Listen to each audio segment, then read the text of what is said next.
सच का जहां।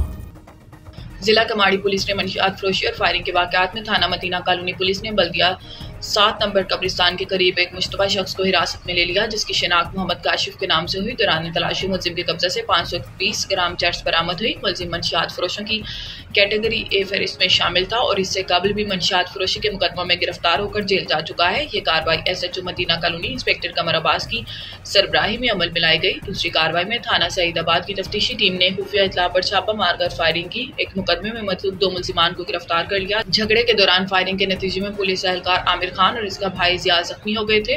मुकदमा दर्ज किए जाने के बाद मुलजिमान फरार हो गए थे। तफ्तीशी टीम ने खुफिया इत्तला पर कार्रवाई करते हुए मुलजिम मोहम्मद तलहा बिलाल वल्द मोहम्मद रमजान और जिशान वल्द बादल को गिरफ्तार कर लिया। कार्रवाई SIO थाना सईदाबाद इंस्पेक्टर मोहम्मद मसूद की सरबराही में अमल में लाई गई। वाक़ये में मुलविस दीगर मुलजिमान की गिरफ्तारी के लिए छापे मारे जा रहे हैं।